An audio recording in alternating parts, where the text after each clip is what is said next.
কোথায় কম দেখা বললে, আমি তো সব সময় ক্যামেরার সামনেই থাকি, তোমাদের সাথে তো দেখাই হয়। গেল ঈদের সময়ও বেশ কিছু নাটক অন এয়ার গেল চ্যানেল, তারপর ইউটিউব চ্যানেলেও।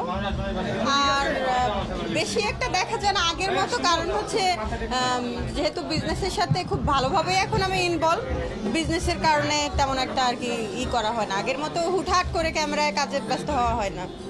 না না, আমি কখনোই অভিনয় থেকে ব্যবসায় ঢুকবো না, ব্যবসায় থেকেও অভিনয় করা যায়, আমি দুই দিকেই টাইম দেওয়ার ট্রাই করতেছি। কারণ হচ্ছে অভিনয় তো করবই, যেহেতু এটা আমার মূল পেশা হিসেবে নিয়ে নিয়েছি, অভিনয় করবই।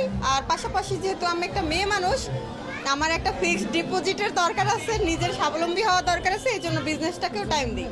আমি তো সেই 2014 সাল থেকেই আমার নিজের বিজনেসের সাথে জড়িত। এখনকার আর্টিস্টরা যেমন নতুন নতুন বিজনেসের সাথে হচ্ছে, আমি তো এরকম না, হয়তো আপনারা জেনেছেন এটা পরে। আমি না আলোচনায় আসতেই পছন্দ করি না, আমি চাই আমার নিজের কাজটাকে প্রাধান্য দিতে।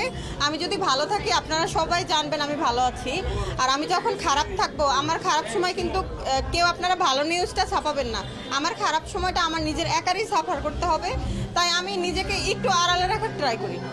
একটা সময় এফডিসি কে দেখছিলেন, এফডিসি এর সর্ব ছিলেন, এফডিসি নিয়ে বিভিন্ন প্রোগ্রাম বলেন বা মন্তব্য বলেন সব ছিলেন, সেইটা এখন আর দেখা যায় না কেন? কারণ এফডিসিটা এই যে দেশের কন্ডিশন কীরকম আপনারা জানেন, আর আগের গেল বছরের তুলনায় গত 2-3 বছর আগে যেরকম ছিল, করোনার পরের থেকে কিন্তু এফডিসি তেমন একটা সচল ছিল না। দেশের অবস্থা খারাপ থাকার কারণে এফডিসিতে তেমন একটা যাতায়াত হয়নি। আবার এফডিসির ইলেকশনের ব্যাপারগুলো নিয়েও আপনারা জানেন, এগুলো আর বলতে চাই না, যেহেতু পুরো ব্যাপারটাই ক্লোজ হয়ে গেছে।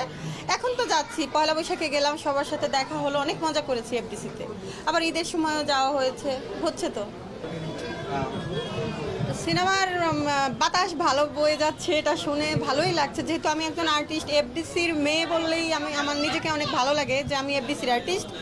আর এখনও সিনেমা দেখা হয়নি, কারণ আমি ঈদের ছুটিতে, আমার বিজনেসে তো অনেক টাইম দেওয়া লাগছে, যেহেতু আমার পার্লারের বিজনেস, তো ঈদের পরে আমি বাড়িতে চলে যাই, আসছি, আসার পরে এখনও সময় হয়ে উঠিনি, আমার এখনও সিনেমা দেখতে যাইনি, আমি যাব ইনশাল্লাহ, ইচ্ছা আছে আম্মুকে নিয়ে সিনেমা দেখার।